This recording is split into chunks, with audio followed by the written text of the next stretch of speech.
तो 2 दिन पहले ही टीपू सुल्तान चौक की तरफ जाने वाले इस रास्ते का डामरीकरण किया गया।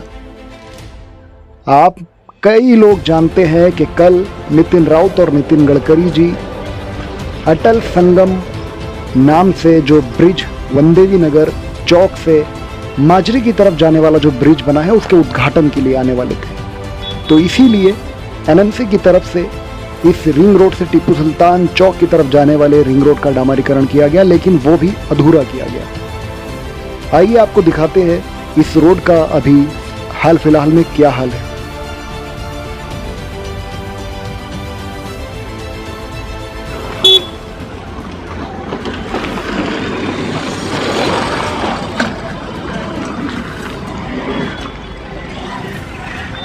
भैया प्लीज तरफ कर यार भैया। अरे कैसा होता है यार आप लोगों के साथ में? डेली आप इतने बार यहाँ से राउंड मारते हैं, गड्ढे खुदाते हैं, कुछ तकलीफ वगैरह होती है नहीं? तकलीफ क्या बताए सर जी, तकलीफ तो इतनी है कि जितना पैसा कमाते नहीं है उसे डबल पैसा लगाना पड़ता है गाड़ी में। जैसे कि आप देख रहे हैं मेरे हाथ काले पीले हैं, मैं जस्ट अभी गाड़ी का काम करवा के आ रहा हूँ। हैंडल में छर्रे कटोरी चले गई थी, मैं अभी पैसे लगा के आ रहा हूँ। 450 रुपये लग गया है। सुबह से मैंने 4.5 रुपये नहीं कमाया, 450 रुपये गाड़ी में लगाना पड़ रहा है। किस वजह से? ये गड्ढों का ही वजह है इसका? ये गड्ढे हैं, जो गड्ढे कोई भरते नहीं है ना रोड बनाते हैं। और जैसे कि कल आ रहे थे नितिन राउत साहब, गडकरी साहब, तो ये रोड पे आना था, थोड़ा चल के देखना था समस्या क्या है क्या नहीं है नागपुर वासियों की, उत्तर नागपुर की। लेकिन किसी ने देखा नहीं है। जो रोड सीमेंट रोड बने हुए हैं वहाँ का उद्घाटन कर रहे हैं। अच्छे रोड में तो कोई भी उद्घाटन करेंगे ना, लेकिन जो गड्ढे वाला रोड है वो रोड को कौन देखेगा? हमारी बहुत समस्या है सर। आए दिन गाड़ियाँ ख़राब होती है, कभी गड्ढे की वजह से टायर फटते हैं, कभी कुछ होते हैं। और तो और जैसे कि आप देख रहे हैं कि डीजल और पेट्रोल के रेट बढ़ते जा रहे हैं।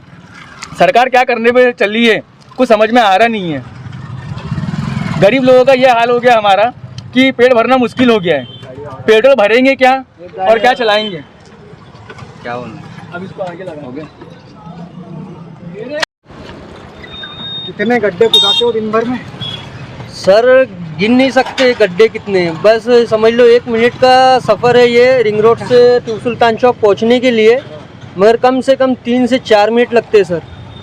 और हर वक्त कभी गाड़ी पंचर हो जा रही, कभी शॉकअप टूट जा रही है। एक तो ये जो गाड़ियाँ है ये सब इसके सामान पार्ट इतने महंगे महंगे आ रहे हैं और आए दिन कुछ ना कुछ नुकसान हो रहा है गाड़ी में। कल मैं एक डिलीवरी पेशेंट लेकर गया, जो लेकर गया तो मेरी ऐसी इच्छा हो रही थी कि कहीं ना कहीं रुका कर गाड़ी मैं किसी और की गाड़ी में बिठा दूँ, क्योंकि वो लेडीज़ इतना दर्द से तड़प रही थी। और मैं गाड़ी एक तो जल्दी भी जाना था और ऊपर से वो दर्द से वो लेडीज़ इतना तड़प रही थी कि मेरे को ऐसा लग रहा था कि गाड़ी रोक कर कोई दूसरी गाड़ी बुला लूँ।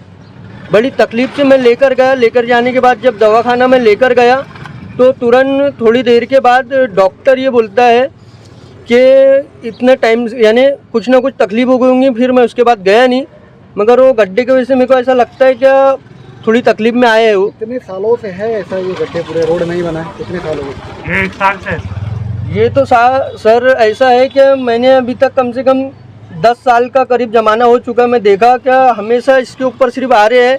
पेपर में उस दिन बीच में दिया कि यशोधरा सेक्शन का रोड बनने वाला है, तो आते हैं कभी गिट्टी डाल देते हैं और कभी थोड़ा सा डामर। वो देखेंगे आप रिंग रोड के पास में थोड़ा सा एक जगह डाल दिए, बाकी गड्ढे सारे वैसे के वैसे है।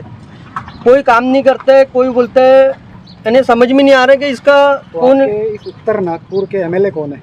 क्योंकि इतना बड़ा रोड है वो एक एमएलए ही बना सकते हैं। नितिन राउत। नितिन राउत जी। और यहाँ के नगर सेवक वगैरह से आपने कुछ रिक्वेस्ट की है? हाँ करे सर। अब 4 नगर सेवक है सर, 3 बीजेपी से, एक कांग्रेस से। तो एक हमारे बाजू में जो नगर सेवक है वो भी कुछ ध्यान देते नहीं है सर, इब्राहिम खान।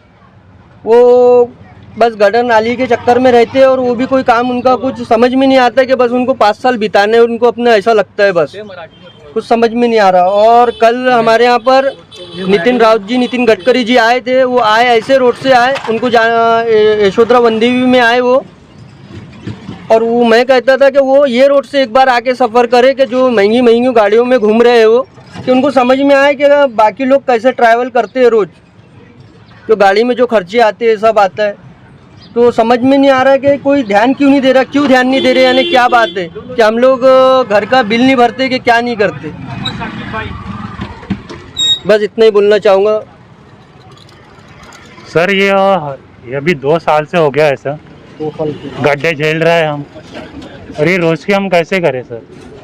जब हम कंप्लेन करते हैं ऑनलाइन पे तो कोई सुनता नहीं, और फट से पेंडिंग का क्लोज कर देते हैं, कोई रिप्लाई नहीं देता। ऑनलाइन कहाँ पे कंप्लेंट किया था आपने? ये नागपुर लाइफ सिटी में। नागपुर लाइफ सिटी, कोई रिप्लाई नहीं मिला? नो सर, डायरेक्ट क्लोज में चले गया, कुछ रिप्लाई नहीं देते सर। 3 बार नहीं 4 बार, हमेशा का ही प्रॉब्लम है सर। पिछले साल से 1 साल 2 साल हो गए पर कोई ध्यान नहीं देता। ये आप कुछ कहना चाहेंगे कि सर रोड की वजह से बहुत परेशानी चल रही है, गाड़ी का बहुत नुकसान होता है हमारे। कोई भी गाड़ी लेके आओ, 2 व्हीलर लेके आओ, 4 व्हीलर लेके आओ, हरदम काम निकलते रहता है गाड़ी का। हम किसके पास जाएंगे? ये इब्राहिम खान को बोले तो बोलता मैं तुम्हारे वोट से चुन के नहीं आया, हम किसके पास जाएंगे? ठीक है। एक तरफ ये पेट्रोल के रेट बढ़ रहे हैं, दूसरी तरफ आपके खर्चे भी बढ़े गाड़ी के। सर ये तो समझ में नहीं आ रहा है कि ये पेट्रोल के रेट इस कदर, जब क्या बोलते कांग्रेस का समय था 70 रुपये जब पेट्रोल हो गया था तो लोग ऐसी सड़कों पे धरने देते। आज समझ में नहीं आ रहा है कि लोगों को क्या हो गया, कौन सी ऐसी मोहिनी आ गई है कि 100 के पार चले गया पेट्रोल मगर कोई आवाज़ नहीं उठाता। ये लोगों को हो क्या गया, विरोध ही नहीं करने को तैयार, डर लग रहा है जैसे उन लोगों को। समझ में नहीं आ रहा क्या हो गया है क्या नहीं है, देश का कुछ यानी क्या हो गया, यानी जो बोल रहा है वो जेल चले जा रहे हैं, और जो बोलना चाहिए जिसको उसके पास टाइम नहीं है। 100 रुपये लीटर के पार पेट्रोल चले गया, सवारी पेट्रोल देती नहीं है, हमारे को चलते गाड़ी का टैक्स बढ़ गया, इंश्योरेंस बढ़ गया, हर चीज़ बढ़ गई मगर पेट्रोल बढ़ गया। कमाई का यानी कुछ समझ में नहीं आ रहा कि क्या करना चाहिए। पेट्रोल के रेट बढ़ते जा रहे हैं तो क्या है इस बारे में विचार? इस बारे में कैसे गरीब है, गरीब लोग रहना एक यानी दुख भरी दास्तान है। गरीबों का कोई मसीहा नहीं होता। और जहाँ तक के देखा जाए तो ये जो नेता लोग हैं सिर्फ बस वोट मांगने के टाइम में आते हाथ जोड़ के कि हमारा ख्याल रखना, हमारा ख्याल रखना। उसके बाद में ये टाटा हो जाता है, फूल खुलता है और मुरझा जाता है।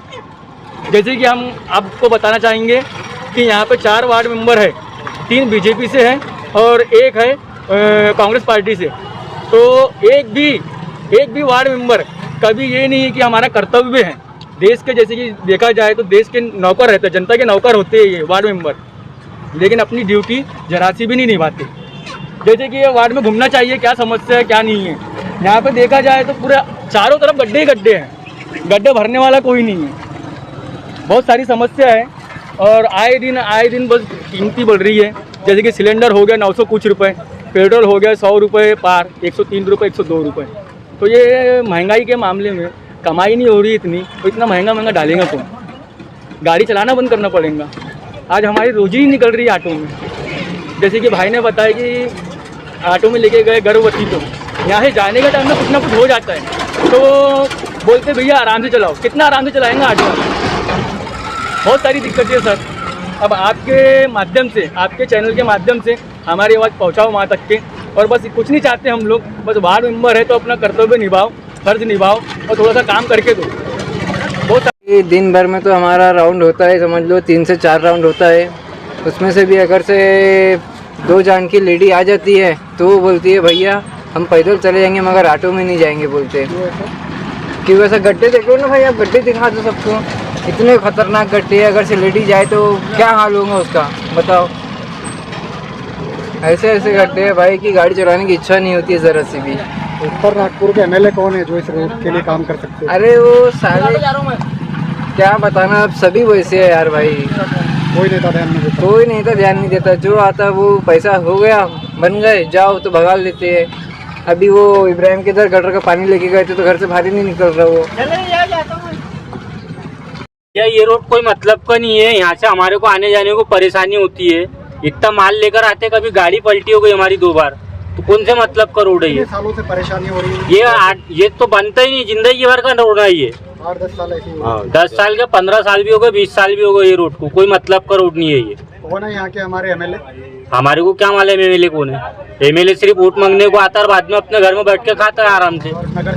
नगर सेवक भी वही है, एमएलए भी वही है, सब वही है यहाँ पे। नगर सेवक एमएलए वोट लेने के लिए बरोबर घर तक के आते, हाथ जोड़ते, उसके बाद में अपना आ गए चुन के तो घर में बैठ के आराम से अपना खाते।